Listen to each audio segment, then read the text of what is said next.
cab braked hard, tires crunching gravel just short of the driveway I hadn't seen in over a year.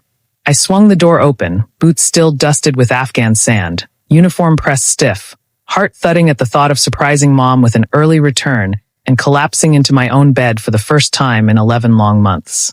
But where my little white house with green shutters and a porch swing once waited like a beacon, there was chaos. Dogs barking inside a fenced park, Labradors tearing across what used to be my living room. A woman in yoga tights yanked her spaniel away from my duffel with a glare. I thought maybe I had the wrong place, until I spotted the old oak tree by the fence, scarred with the initials I carved the night before deployment. It was still there, stubborn and gnarled, but everything else had been stripped away. A shiny sign read Cedar Grove Community Park, sponsored by the HOA. A bronze plaque beneath it gushed about harmony and shared joy. My pulse thundered louder than gunfire. When I asked a passing jogger what happened, he shrugged. Said some deadbeat hadn't paid his property taxes, so the HOA repurposed the land. Then he jogged off, oblivious that I was the so-called deadbeat. Something in me snapped, not grief, not rage exactly, but a hollow disbelief that cut to the bone. I'd survived ambushes, pulled children out of burning homes, carried my men through firefights. And here, my enemy wore Lululemon and carried clipboards. I spent hours ricocheting between city departments, clerks passing me off with bored expressions. Records showed my lot had been seized 6 months ago for delinquent taxes. But I'd filed for a military exemption before I left. One clerk, eyes glued to her monitor, mumbled that I should take it up with the HOA's president, Susan Whitaker. I found her in the community clubhouse, sitting high-backed in a leather chair, surrounded by awards she'd given herself. A photo labeled Visionary Leader glared down from the wall. She was in mid-tirade at some teenager about a basketball hoop when I cleared my throat and introduced myself as the owner of 214 Pine Lane. Her eyes narrowed, her lips twisting into a smirk. She flipped open a folder and said the lot had been delinquent, unclaimed, and reassigned to the HOA under protocol. I mentioned my active duty status, my federal protections. She cut me off with a venomous laugh. Maybe you should have thought about your responsibilities before running off to play soldier. The room went dead quiet. I cited federal law. She offered me a tiny parcel by the trash compactor instead, purring that, "We can work something out, honey." Like she was tossing me leftovers. I walked out, her smirk seared into my mind. That night in a cheap motel, staring at a water-stained ceiling, I felt the war hadn't ended. It had just followed me home, dirtier and pettier. By morning, I called Javier Morales, an old squad mate turned cyber analyst for a federal agency. I'd saved his life once, he owed me. Within hours, he unearthed forged deeds, fake HOA minutes, shell companies tied to Susan's brother-in-law. He found emails where she sneered about flipping that grunt's lot and bragged about keeping the neighborhood soldier free. One message read, "If he ever crawls back, he'll salute and slink away."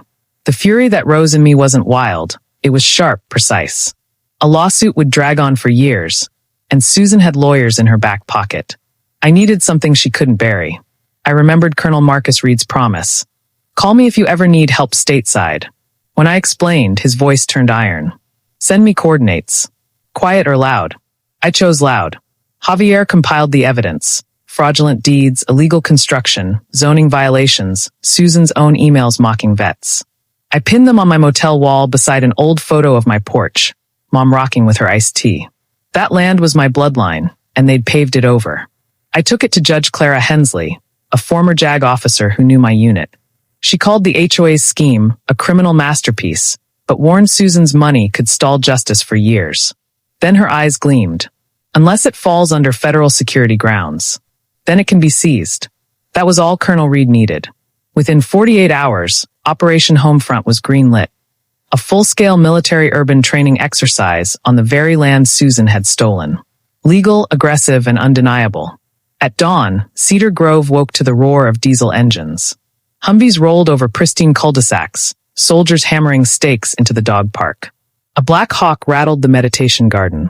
Residents stumbled outside in robes, clutching mugs. Susan stormed out in satin, clutching a cup that read Cedar Grove's finest. She shrieked as engineers turned her clubhouse into a command post. An officer handed her federal orders. Land seized for investigation.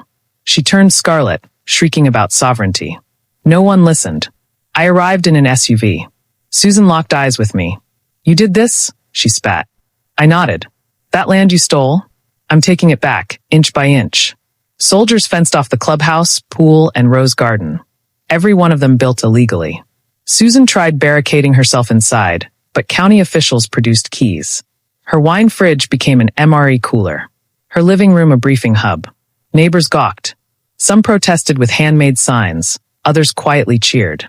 An elderly couple brought me coffee, whispering how much they'd hated her fines. They showed me photos of my old house and swore to testify.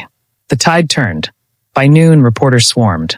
Susan's press rant collapsed when cameras caught federal tape strung across her beloved sign. A journalist asked why she bulldozed a soldier's home. She cracked on air, her meltdown going viral under hashtags #JusticeForRamirez and #SusanSinks. Javier dropped the kill shot. Leaked footage of Susan mocking veterans, laughing about my demolished house, bragging about fraud. I sent it to the press with one line. I'm home. It exploded. Civil rights groups rallied. The VA condemned her. IRS agents swooped in. By dusk, federal auditors slapped notices on her table. The HOA was dissolved. Neighbors cheered. Susan tried rallying with a megaphone, but her own board booed her. Her empire crumbled. Her roses trampled. Her clubhouse occupied. Her name turned poison. Weeks later, Judge Hensley finalized it. The HOA dissolved, Susan stripped of power. Donations and VA grants funded the rebuild. Neighbors who once stayed silent now brought casseroles and tools. A new civic council formed. This time, one clause written in stone. No veterans' land can ever be seized. The morning I raised the first nail into the new porch beam, I paused. This sound wasn't destruction. It was creation. They'd stolen my home while I fought for theirs. But I returned, reclaimed it, and dismantled their empire. One nail, one truth, one soldier at a time.